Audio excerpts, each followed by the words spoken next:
कहानी सुनोगे तो रो पड़ोगे। किस तरह हमारे माँ बाप बचपन में अपनी सारी खुशियों को त्यागते हुए हमें पालते हैं, बड़ा करते हैं और हर बात का अच्छी तरह से ख्याल करते हैं और कभी भी अपने बच्चों से दुखी भी नहीं होते हैं और यहाँ तक कि उनकी हर शरारत और परेशान करने वाली बातों से तंग न होते हैं, बल्कि उन्हें हर हाल में अच्छे बनने की राह में लगाए रहते हैं। लेकिन जैसे वक्त के करवट के साथ समय बीतता जाता है और यही बच्चे बड़े बन जाते हैं, पैसा कमाने लगते हैं और खुद को इतना बड़ा समझने लगते हैं कि उन्हें अपने स्वार्थ के आगे कुछ नहीं दिखता है।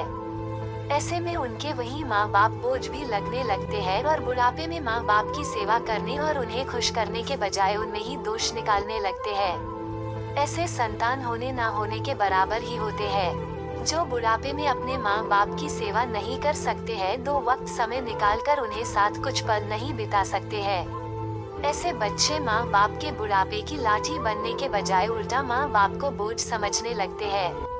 एक 85 वर्षीय व्यक्ति अपने 35 वर्षीय उच्च शिक्षित बेटे राहुल के साथ अपने घर में सोफे पर बैठा था। अचानक उनकी खिड़की पर एक कौवा बैठ गया। पिता ने अपने बेटे राहुल से पूछा, यह क्या है बेटा? तब राहुल ने जवाब दिया, यह एक कौवा है। कुछ मिनटों के बाद पिता ने अपने बेटे राहुल से दूसरी बार पूछा, यह क्या है बेटा? बेटे ने कहा, पिता, मैंने अभी आपको यह एक कौवा है कहा है। थोड़ी देर बाद बूढ़े पिता ने फिर से अपने बेटे राहुल से तीसरी बार पूछा, यह क्या है बेटा?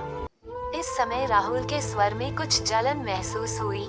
तब उसने अपने पिता से झुझलाते हुए बोला, यह एक कौवा है, एक कौवा। थोड़ी देर बाद पिता ने फिर से अपने बेटे से चौथी बार पूछा, यह क्या है बेटा? इस बार बेटा अपने पिता पर चिल्लाया और बोला, आप मुझसे बार बार एक ही सवाल क्यों पूछते रहते हैं? हालांकि मैंने आपको कई बार बता चुका हूँ कि यह एक कौवा है। क्या आप इसे समझ नहीं पा रहे हैं? थोड़ी देर बाद पिता अपने कमरे में गए और एक पुरानी डायरी लेकर वापस आए, जिसे उन्होंने अपने बेटे राहुल के जन्म के बाद से बनाए रखा था। एक पेज खोलने पर उन्होंने अपने बेटे राहुल को उस पेज को पढ़ने के लिए कहा। जब बेटे राहुल ने इसे पढ़ा तो निम्नलिखित शब्द डायरी में लिखे गए थे, आज मेरा 3 साल का छोटा बेटा सोफे पर मेरे साथ बैठा था, जब खिड़की पर एक कौवा बैठा था। मेरे बेटे ने मुझसे 23 बार पूछा कि यह क्या है और मैंने उसे 23 बार जवाब दिया कि यह एक कौवा था। मैंने उसे हर बार प्यार से गले लगाया और उसने मुझसे 23 बार फिर से वही सवाल पूछा।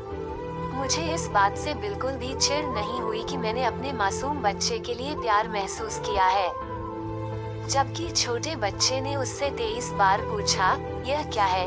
पिता को 23 बार पूरे सवाल का जवाब देने में कोई जलन महसूस नहीं हुई और आज जब पिता ने अपने बेटे राहुल से सिर्फ 4 बार यही सवाल पूछा तो बेटे को चिढ़ और गुस्सा महसूस हुआ।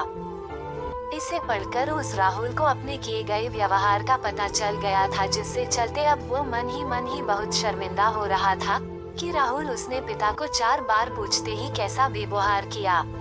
और राहुल को ये भी पता चल गया था कि उसने कितनी बड़ी गलती कर दी। तब राहुल ने पिता के सामने हाथ जोड़कर माफी मांगी और बोला, पिताजी मुझे माफ कर दीजिए, और रोने लगा।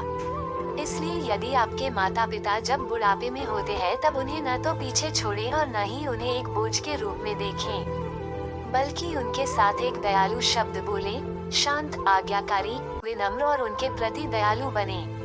अपने माता पिता के प्रति विचारशील रहें। आज इस बात को कहें, मैं अपने माता पिता को हमेशा खुश देखना चाहता हूँ। जब से मैं छोटा बच्चा था उन्होंने मेरी देखभाल की। उन्होंने हमेशा मुझ पर अपने निस्वार्थ प्रेम की वर्षा की है। उन्होंने आज समाज में मुझे एक व्यक्ति के रूप में प्रस्तुत करने के लिए तूफान और गर्मी को देखे बिना सभी पहाड़ों और घाटियों को पार किया। भगवान से प्रार्थना करें, मैं अपने बूढ़े माता पिता की सर्वोत्तम तरीके से सेवा करूंगा। मैं अपने प्यारे माता पिता को सभी अच्छे और दयालु शब्द कहूंगा, चाहे वे कैसे भी व्यवहार करें। तो आप सभी इस कहानी को पढ़ने के बाद सीख जरूर मिली होगी। तो आपको यह कहानी कैसा लगा कमेंट में जरूर बताएं।